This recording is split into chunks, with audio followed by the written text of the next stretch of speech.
Good afternoon, and we're back with our fourth series of LinkedIn Lives and talking about how to build the powerhouse teams. Last week we had Caroline Worley, which was really exciting to hear about how she built out the Nike Brand Foundation as well as her own startup, and how the focus for her was really looking at soft skills around curiosity and energy to bring into a startup. Super excited today. We've got Kathryn who's the founder of the Copy House, and I will pass you over to introduce yourself properly because I won't do you justice. But I'm super excited. I've been following your story for a while and the success of Copy House. And so, yeah, really excited to dig into that today. But Kathryn, please just introduce yourself, tell us what you do, and would love to hear the abridged version of the story of Copy House up until today, because it's been an amazing journey over the last few years. Yeah, of course. Well, hi, everybody. Hope you're having a really good day. So I am Kathryn Strachan. I'm the owner and managing director of Copy House. Copy House, we're a content marketing agency specializing in the B2B tech space. So we work with some really exciting clients like Klarna and Meta to help them bring their expertise to life. So we do primarily content strategy, copywriting, and B2B social. Now, Copy House, we've been going for about 3 years. And since the beginning, in January 2020 was when I first started hiring. And we've gone from a team of 1 to a team of 25, all full-time permanent employees. And, we've seen a lot of growth over that period and have grown really quickly, which has been both exciting and challenging all at the same time. Throughout the last 3 years, it feels like 3 decades. But yeah, we've had our ups and our downs, but we have a really strong internal team, and I've got a senior leadership team and a content director, and we keep all of our content in-house, so we don't outsource any of it. We don't use any freelancers at all. They're all permanent full-time employees, and yeah, it's been a really exciting journey. So I'm really keen to tell everybody here more about what it's like to build a team, and especially what it's like to build a team that is fully remote. So we don't have any offices at all. And we have a work from anywhere policy. And we've been trialing since August, the 4-day work week, which has been going really well. So there's lots of great things that I could talk to you guys about today. Amazing. So let's start at the beginning. So you launched in 2020. Obviously, that was a monumental year for quite a lot of businesses with the pandemic. So tell me about how did that affect your starting out? Were you still a company of 1 at that point, or?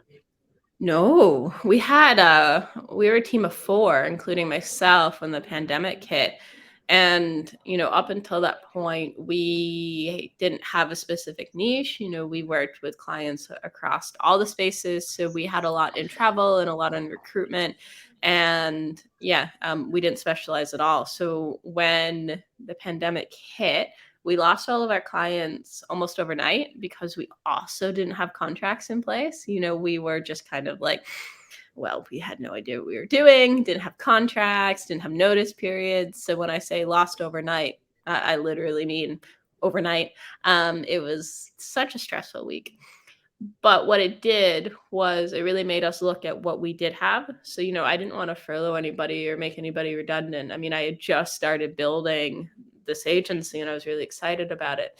So we had to look really hard at what we did. And, we saw that we did a lot in the tech and the fintech space, and we still had a lot of those clients. And I saw a real market gap there because there's not many other content marketing agencies that specifically work in the B2B tech space.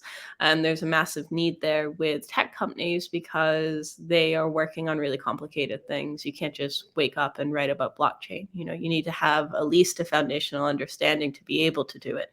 So there's a massive need there. I had a feeling that they were going to survive the pandemic, and they certainly did.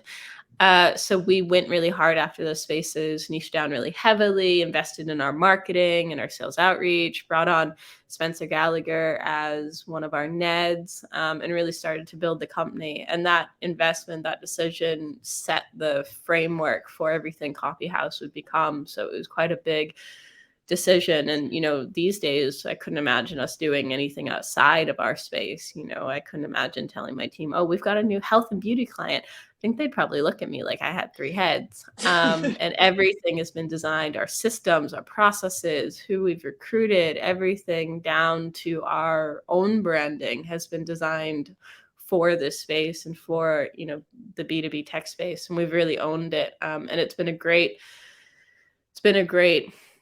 success. It's allowed us to attract clients who, might be a little punching above our weight a little bit, like Meta.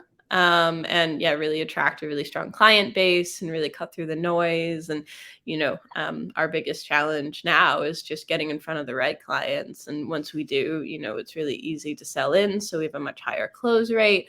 Yeah, it's been great.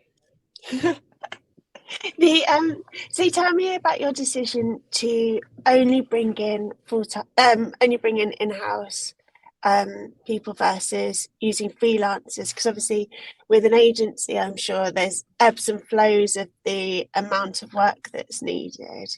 So what was so tell me about that, because there's obviously positives and negatives to each model.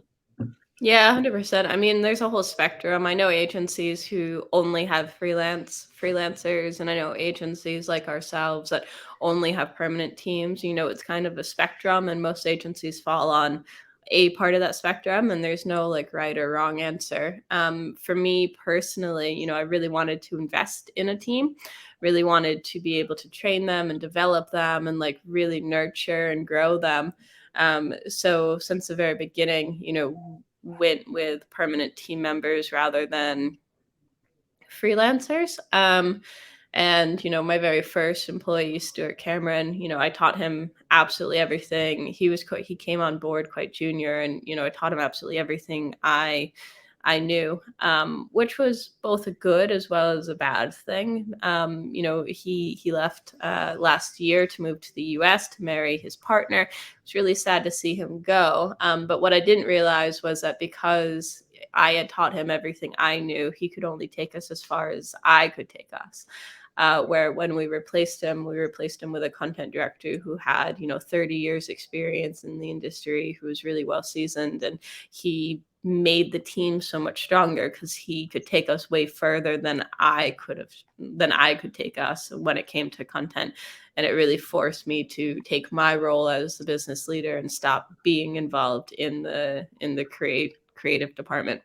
So that was a massive learning. But since the very beginning, we've really wanted to invest and develop our team. We do a lot of training. They all have dedicated training budgets, but we also run twice a month. We run dedicated training sessions amongst the team. And they obviously have Richard, who oversees everything that they do. And yeah, it helps to nurture and grow and develop them. So I guess the decision for me came from wanting to invest and to build a team and to build a company culture, and not feeling like I could do that with freelancers, because I mean, you can't really pay for a freelancer to go on a course, or you can, but then they'll be using those skills to help everybody else and to help other agencies. And I kind of felt like if we were going to do something really unique and different, it needed to be ours. I mean, what's the point in training somebody who is then just going to use those skills with another agency, or is already working with other agencies? So the copy they produce for you is the same copy that they produce for everybody else. And what makes you different as an agency if that's, how it is? Obviously there are ebbs and flows. I mean, our business model, I guess, is a bit different because most of our clients are retained. Most of our clients work with us on a monthly basis by the very nature of what we do. So I know I have quite a few friends who have design agencies, and that's much harder because it's very project based. So, they're constantly keeping the wolves from the door and bringing in new projects, and they don't really know, there's quite a lot of ebbs and flows, where with us, maybe 90% of our work is retained, which means that we're working with the same clients every single month. We obviously now have contracts and notice periods. So, we if a client's to leave, we have some notice, and then we can replace them before they do leave. So there's a lot more stability there when clients are retained. We do some projects, but it tends to be with our existing clients already. So there might be a bit of an flow. But we have a client service team, and the client service team, they do all the planning, so they plan it in. They make sure that everything's scheduled. We also have a head of people who does all the recruitment, so we know in advance, okay, well, we know that we're going to need another copywriter next month, or we're marketing manager, whatever the position is, and then we can hire for it. So yeah, I think it's different, and it changes based on the agency as well, and the services that are being delivered, and whether the bulk of the work is retained or project. And yeah, kind of what works. But that was why I personally made that decision. But I know it's not a decision for everybody. Yeah, and I would have thought, my presumption is that it's easier now that Copy House is a big brand name that other content that copywriters etc. want to work for as well, which makes it easier to hire than at the beginning where you're just finding your feet.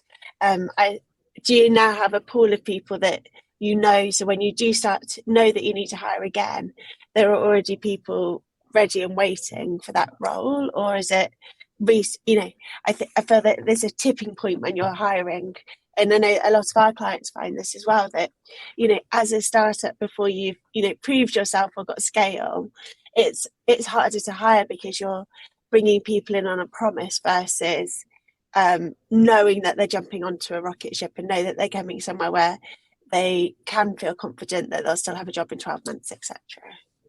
Yeah.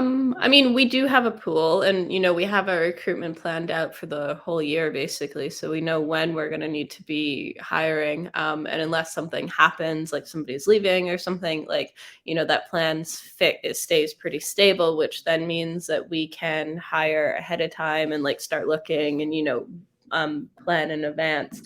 We also have a recruitment pool, especially for the roles that we're hiring quite frequently, like the copywriters. That's yeah, something that our head of people looks after. Thinking back, one of the things that's definitely changed over time is the seniority level that we bring copywriters in at. So at the very beginning, when I hired Stuart, he was straight from university. So, we were hiring really junior talent back then. And these days, we don't really hire very much junior talent at all. Most of our copywriters are senior. We do have a couple of mids, but most of the talent we hire is more senior. Though saying that, we are hiring a social media executive at the moment, which is a bit more of a junior position. So we do have them come up, but most of the time we're hiring more senior employees. And I think it's easier to hire senior people when you have, the rocket ship going. And you have the budget for it as well. And you have the brand name to help with that.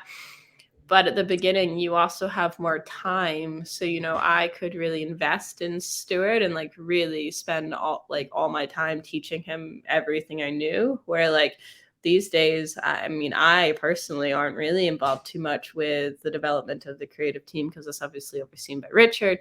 But even Richard doesn't have the amount of time required to like really nurture junior talent.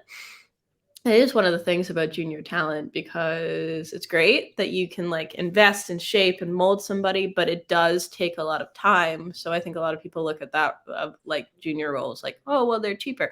Yes, they're cheaper, but it'll take a lot longer to like get them off the ground. And that was one of the reasons why we moved away from more junior talent, because we needed people who, could come in and hit the ground running. And we were so busy that we really needed to like just be able to hit the ground running, a few weeks into the role. And that's definitely something that more senior talent is better able to do. So it's changed over time, certainly, but I don't know. Yeah, I guess it's never been incredibly difficult to hire, but yeah, how we've hired and who we've hired, and like the even salary ranges, and our processes and our systems and everything around it has massively changed over time. But I don't remember it being particularly difficult at the very beginning.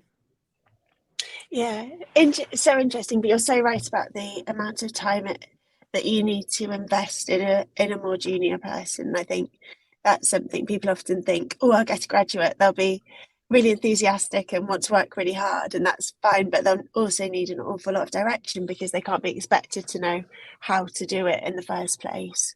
Um, the something else I wanted that you talked about before, and I wanted to dig into a little bit, is knowing when to hire more experience above your experience. And you mentioned Spencer Gallagher, your Ned, bringing him on, and then also your content director. So could you talk to me a bit more about that? Because I think that's such an interesting point. I think from a lot of it's a lot of founders, especially if you've gone for investment, you have an awful lot of people around you giving you advice. So a lot of founders have, or they're investors who have a point of view and an idea.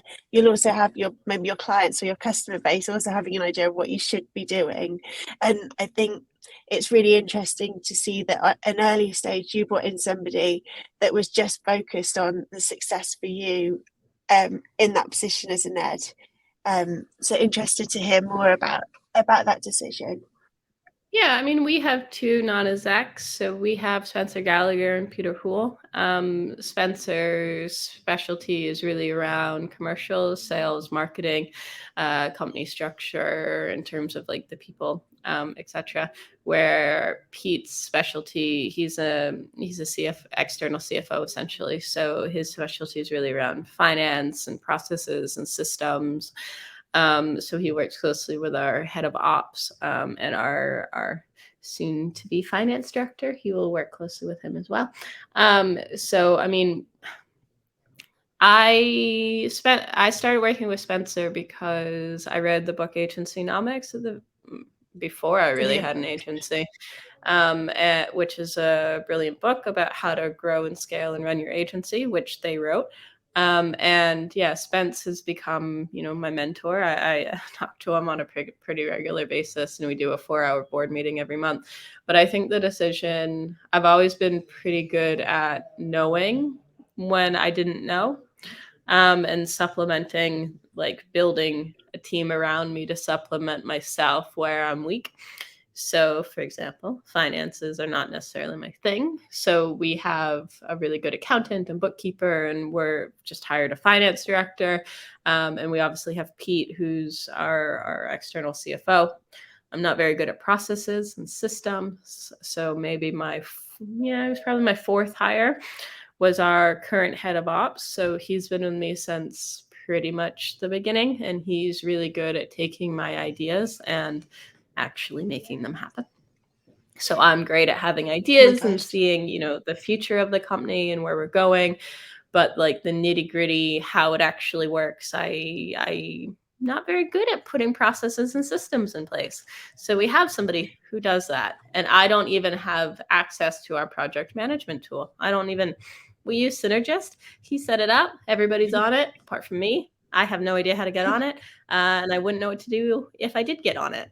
So, I've always been really good at building a team around me to supplement me where I'm weak. And that's been way easier than like when we've brought on people who are taking something from me that I thought I was good at. So Richard, who's our content director, is a really good example of that. So I thought I was a good copywriter. I really did, until I met Richard. And then I realized that I didn't actually know. And, that was far harder to give up because I thought I was good at it. And it really required a shift in my identity. It required me to think about myself differently, to release control over something that I thought I was good at, and to trust somebody in that regard. So it's much easier to trust somebody with something that you have no idea how to do. Like, I have no idea how to do processes or systems or our finances. Okay, great. I'll just pass that right over. But when it's something that you identify as or that you think you're good at, it's a much harder thing to do. So when Richard first came on board, there's some moments of like disagreement, in like a nice way, but like some moments of contention where like I had an answer and he had a different answer.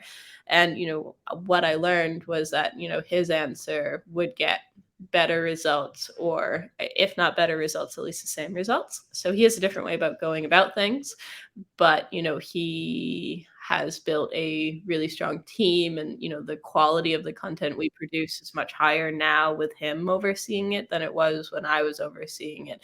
So I have moved my identity, and I'm no longer a copywriter. I now say I was an accidental copywriter, and I should have always been an entrepreneur. I just ended up having writing and communication skills, but that didn't mean that I should be a copywriter, and I shouldn't be. So I gave it over to him, and have really stepped into where I should focus, which is leading the company. But that was much harder to do. Yeah, I think it's such a interesting insight, isn't it? Because you've worked so hard at doing the job up until that point that it's difficult to see that there are other options. I think the first person that I brought on that does does a very similar role is Ness, and actually we'd worked together for 6 months. So it was a very unique situation where we'd worked very closely together and understood how each other worked a lot longer than you would do in a normal interview process. So we'd learned we'd learned a lot more, and I think that's how you can emulate that in another interview process to find that next person is quite a challenge, I think. The So tell me more about this. How do you create? So you've got the level of senior leadership, but it's very much a remote first team. And how have you created the culture? Because one of the things that I suppose, especially in copywriting or anything, is people are going away and sort of working very head down and working in that creative mode. How have you been able to create a good culture where people feel like they're all part of that one team, whilst sitting at home or sitting in other offices? Yeah, I mean, it's definitely changed over time. So, we are remote, but we do spend a lot more time together these days. We have like 2 in-person get-togethers a year. We have one coming up at the end of March, but we also get together on like more of an ad hoc basis. So, for example, last week, 6 of us went to go see one of our big clients and present some new ideas and like repitch to them, essentially, to further build that relationship. So we got to see each other then. I just saw one of our project managers yesterday because I happened to be in Birmingham, which is where she lives. So I said, "Oh, you want to go for dinner?" So we do see a lot more of each other in person than we did, say, like a year ago. But one of the things we've always been, I think culture comes down to relationships, and like you can have a relationship online, because a relationship really is about communication and talking and sharing and working through things together, and having each other's backs and being together. And that's what creates those strong bonds. And you can do that online, or you can do it in person. In person adds like a different dynamic to it because you tend to get to know people and like get to know lots of things about like their life outside of work. It's less informal because you get to talk about I mean, last night we were talking about family and things like that that might not necessarily come up on a Zoom, especially with the boss.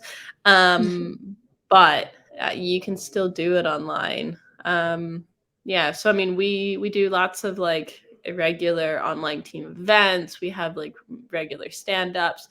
Some people, like a lot of the people in the team, it depends on the role as well, because we're such a big team that like I, for example, might not talk to the copywriters every single day, but I am talking to my senior leaders every day. And it's just lots of conversations and knowing what each other are up to and helping each other out. And one of the things that I would say, I think everybody at Coffee House really deeply cares about each other and about the work that we do and about our clients as well. They all have really big hearts and are really committed to it, which, is probably not something that you get as well with like a freelance team, because, a freelance team is arms for hire. So, I mean, we've been able to create a company culture where people really care. And I think that's probably the most important thing. And whether or not we're in an office or not, that's kind of irrelevant. Yeah, no, I completely agree, and I think it's culture use. It's not about us all going out and getting drunk, is it? It's actually about feeling that the company you're in is investing in you, and if that is about, you know, upskilling them constantly, making sure you have their back, and actually that's more important than the need to you know, be at the pub together on a Friday evening. Yeah. um Well, and I think that can be really alienating, actually. I think the drinking mm, culture in agencies, in offices is massively problematic. So, yeah, when you don't have that, when you can't just like go to the pub, then you have to think a bit more creatively, which makes it more inclusive because there's lots of people who don't drink for whatever reason. I'm not a massive drinker. The project manager I was with last night doesn't drink for religious reasons. And yeah, I mean, there's lots of reasons why people don't drink. And how terrible would it feel if you were in an office and everybody was going to the pub and like you mm. can't or don't want to go to the pub? That's not very nice. So, just saying, oh, we've got a great company culture because we get drunk together every Thursday is, I don't, those two don't correlate actually. I tell you what, though, I grew up like my first 10 years were in agencies, and that was the culture. Was like not even just one night, it was probably 2 or 3 nights a week, and that was how it was determined whether, you know, you were part of the team or not, was how much you wanted to socialize with them. So I'm pleased that everyone's moved on. Tell Oh, me I about the think four I day think we week. need to create that change, and especially in the creative industry. I mean, yeah, it shouldn't be like that, and it needs to not be. Yeah. Yeah, yeah, I definitely agree. And tell me about the 4 day week. So is everybody working on the 4 day week now? Yeah, we've been trialing the 4-day week since August. So we aren't really around on a Friday. We keep our ears open though in case like anything emergency happens. So it's expected that, well, I mean, we work in content marketing. There's not too many emergencies, but it is Yeah, expected that if there's an emergency or something that can't be moved or can't happen another day, that we will be available because we care first and foremost about supporting our clients, but we also believe that a lot of the work can be done outside of, can be done within 4 days instead of five. So it requires some flexibility from both sides, but generally speaking, we don't work on Fridays. We might come online, for example, like one of our clients has multiple agencies and there's an agency get together on Friday, so the people involved in that account will obviously be on that call, but then they'll be off after that. So it requires flexibility and trust from both sides, and an understanding that clients come first, and we can't have it if it's not like that. So it has worked really well, and the team really enjoy it, and it's definitely contributed to like preventing them from burnout or being yeah, overworked, which we would never want to, but sometimes happens in agency world. yeah. And it's helped us recruit new talent, and yeah, it has been really good as well from like an efficiency perspective because we've had to be very careful with our planning and where we spend our time and really think about how it works. Yeah, so I mean it's been really good. And how have you seen it affect the quality or the quantity of the work that's being created? Well, it doesn't affect the Amazing. quality, or the quantity of the work. We still have to deliver everything. We just Yeah, deliver it in 4 days instead of five. We haven't cut brilliant. corners when it comes to the work. What we've cut is, all the waiting time. So quite Yeah, often, we'll be waiting for clients to sign off on an outline or on a content strategy that we've presented, or, one of these things. And we've now been running it since August, and pretty much all of our clients say that they don't notice a difference at all, which is good. They even fantastic. forget that we're not available on a Friday. Um, but yeah, I mean, it doesn't have an impact, and it shouldn't have an impact. If it No. has an impact, you're doing it wrong. Yeah, completely agree. I also just think it goes back to like the trust and going back to culture. This is saying you trust your team, and actually that's more important. That goes back to part of that wanting to create a good culture remotely is, you know, I trust you to do your work, and I trust you to do it to the highest quality. I don't need to see you online. 9 to 5, 5 days a week. I No, think I that's mean you really shouldn't have. important. Even like during the work days, like we don't have hard stop or end time. So, we have some Mm, people who are super morning people and they start at like 7 or something. And then we have people who like to work late into the night. And, it doesn't really matter to us when it gets done, as long as everything does get done and gets done before the yeah, deadline. We don't have, nobody is sitting here at 9 a.m. being like, oh, it's 9:05, you're late. Like, I don't even know who would have time to do that or how you would do yeah, that with like remote teams. So, I mean, you just have to trust. And I mean, we, trust, but also look at like the evidence, because we obviously have a project management system that shows what work is, needing to be done and when the yeah. deadline is and who's assigned to it. And then, so there's accountability as well. It's not just like a free for all or anything like that. Amazing. And just as a wrap up, because we're sort of at the end of our time, unfortunately, but I'd love to just know sort of if you had 3 learnings to share with this audience about what you've learned over the last few years of building Copy House and building the team rapidly, what could you share with us? I think probably, you need to trust people. You are probably going to get burnt at some point, but you almost have to be very resilient against that, because not everybody is out to get you. So if one employee lets you down, or whatever happens, it doesn't mean that everybody's like that. So what we've had, most of our experience has been really super positive, but of course we've had a couple of bad Yeah, experiences as well. And I think sometimes people can have a bad experience and then think everybody's like that, but it's really not true. So yeah, try to keep things in perspective and, trust, um, trust. And yeah, don't let, the bad experiences kind of hold you back, because they're inevitable. I mean, not every employee is going to be the most perfect employee for your company or the best fit. But you will have learned something from that experience that you can then take into hiring for the replacement, or that you can take into shaping how you work with them, or whatever the situation is. You will have learned something. So yeah, I would say trust, forgive, and be willing to learn. brilliant. Thank you so much. This has been I've loved this, and thank you very much. And I look forward to continuing to follow the rise and the growth of Copy House. Thank So you. yeah, Thank you for having thanks me. so much. Have a great day. You too.